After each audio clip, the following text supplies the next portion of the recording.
C'est un des plus grands naufrages civils connus, plus meurtrier encore que celui du Titanic. Ces images amateurs sont celles du dernier départ du Joola. Ce 26 septembre 2002, le ferry quitte la Casamance, direction Dakar, la capitale du Sénégal, à 280 km plus au nord. Il est 18h30, le navire est plein à craquer. 4 heures plus tard, le ferry se retournera totalement en 5 minutes, emportant avec lui la quasi-totalité des passagers. Parmi eux, des familles, des enfants, une équipe entière de jeunes footballeurs, des étudiants qui s'apprêtaient à faire leur entrée à l'université. Des 2000 personnes à bord, il n'y a que 64 survivants. Moins d'un an plus tard, l'État sénégalais classe le dossier. À l'issue d'une enquête bâclée, le commandant du navire qui a disparu dans le naufrage est déclaré unique responsable de la tragédie. Alors que s'est-il passé sur le Joola le jour du naufrage ? 20 ans plus tard, l'analyse détaillée des rapports d'enquête français et sénégalais, les témoignages de survivants et notre modélisation 3D inédite éclairent les raisons du naufrage. Une tragédie aux multiples responsables, politiques et militaires.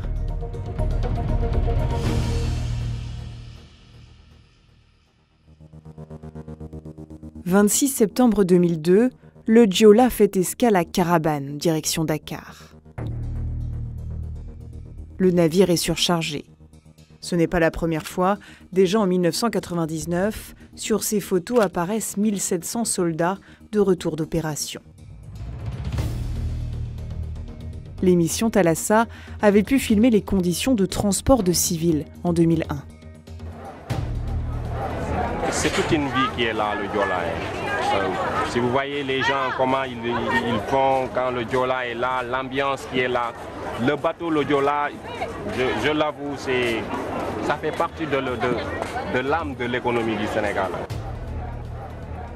Long de presque 80 mètres, le Joola est un ferry construit pour transporter un maximum de 580 personnes. Le 26 septembre 2002, pourtant, selon le registre de bord, 809 billets ont été vendus. Voyagent aussi tous ceux qui ne paient pas, les enfants de moins de 5 ans, les militaires et leurs familles. En 3e classe, personne ne tient le compte précis des passagers. Résultat, ce jour-là, le Joola accueille au moins 1928 passagers, plus de 3 fois la jauge maximale. Le commandant et le chef d'exploitation, les 2 responsables du respect de la jauge, laissent faire. Le ferry est surchargé et en mauvais état.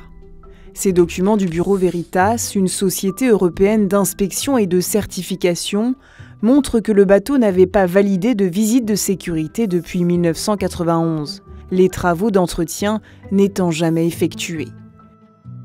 Conséquence, en septembre 2000, le Joola subit un retrait de classe.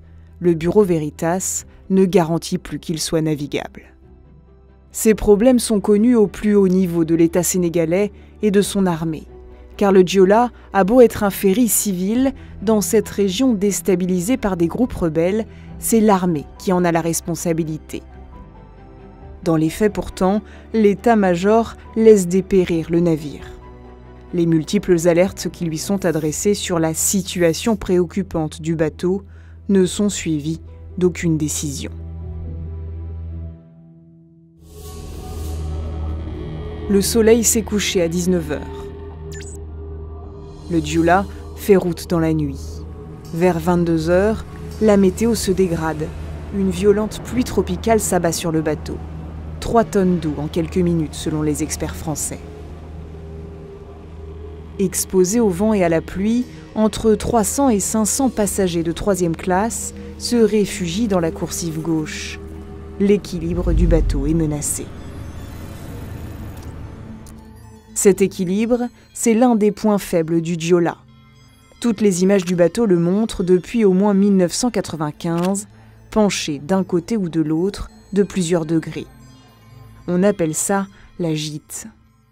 Le gîtomètre fait une déviation à bâbord et je m'arrange à faire le maximum pour le mettre dans la lignée. Et mon travail ici, c'est de dire aux gars, mettez ici, mettez pas ici, mettez ici, ici. Tout va bien. Alhamdulillah.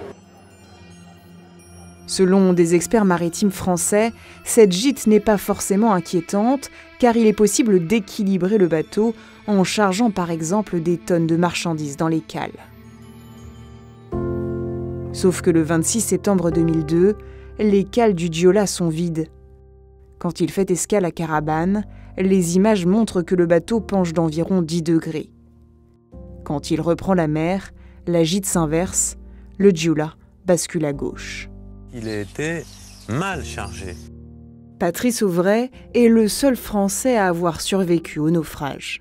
C'est-à-dire qu'il était chargé dans les hauts et que les bas soient délestés. D'une part les ballasts vides, d'autre part les citernes de fuel avec 20 000 litres plutôt que 100 000, plus les réserves d'eau potable pratiquement vides, plus les bagages qui n'étaient pas chargés dans les soutes mais sur les ponts. C'était évident qu'il était instable, le bateau. À 22h30, la tempête s'intensifie. L'océan se creuse de plus de 2 mètres. Pour maintenir leur équilibre, les bateaux jouent sur les réserves de liquide qui peuvent être remplies ou vidées en fonction des besoins. Mais ce jour-là, la réserve de combustible est remplie à 20% et les citernes d'eau douce à 40% selon l'enquête technique. Les experts français supposent, eux, que les ballasts des réservoirs d'eau de mer n'étaient pas pleins. En soute, les marchandises et les véhicules ne sont pas attachés. Ils glissent progressivement du côté gauche. À ce moment-là, il n'y a plus rien pour faire contrepoids. Le bateau semble condamné.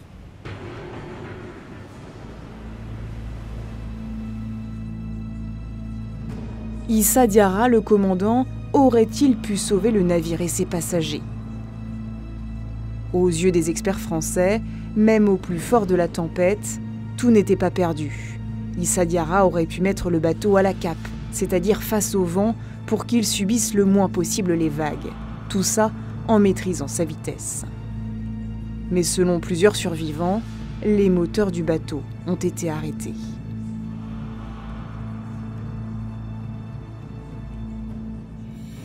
Maître à bord, le commandant du Joola est-il pour autant le seul responsable? Selon le rapport d'enquête français, le personnel du navire, y compris le commandant, n'avait pas suivi les formations jugées indispensables par les conventions internationales.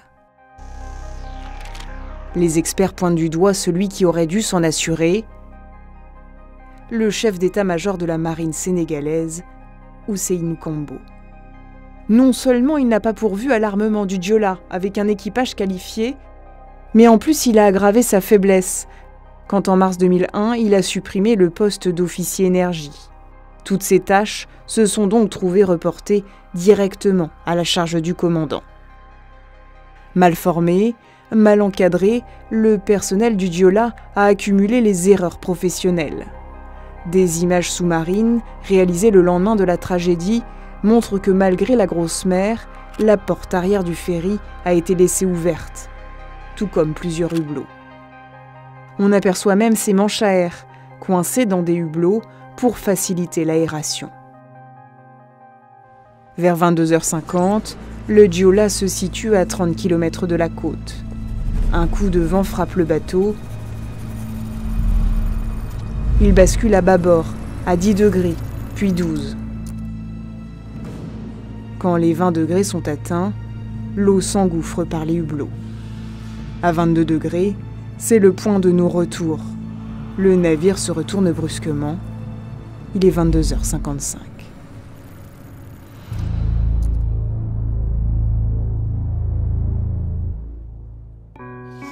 L'électricité qui sautait,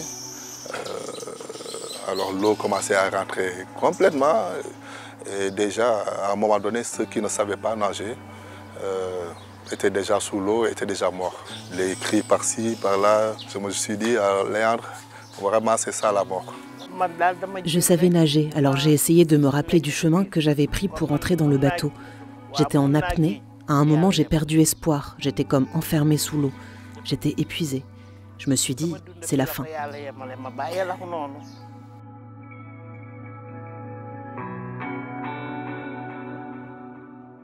La plupart des passagers sombrent en quelques minutes. Rien n'est prévu pour les sauver. Les radeaux, en sous-nombre, restent solidement attachés au navire. Ils ont été sanglés pour éviter les vols. Et le système de largage automatique ne fonctionne plus. Dans le bateau, quelques dizaines de personnes respirent encore grâce à des poches d'air emprisonnées sous la coque. En collant l'oreille contre la coque, on entendait très distinctement ce qui se passait, on pouvait même entendre parler. Et ça a duré toute la nuit. Toute la nuit. Et après notre absence, ils ont dû continuer. Je ne sais pas combien ils étaient, mais je peux dire qu'il y avait des femmes, des hommes et des enfants. Des bruits sous la coque se font encore entendre à 17h, le lendemain du naufrage. Alors où sont les secours? Les autorités affirment n'avoir eu connaissance du drame qu'à 8h du matin.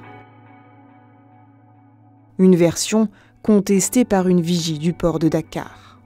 Et à 5h30, 5h40, la Marine nationale m'appelait pour me demander si j'en avais ces nouvelles. Nouvelles que je n'en avais pas. Et je me mettais à appeler Diola sur Canal 16. 4-5 fois, il ne répondait pas. Et je disais donc à la marine qu'il n'y avait pas de nouvelles de Diola. Ce n'est qu'en fin d'après-midi, 18h après le naufrage, que les secours arrivent. Sous la coque renversée du Diola, quelques voix s'élèvent, mais les 2 plongeurs ne parviendront pas à les sauver.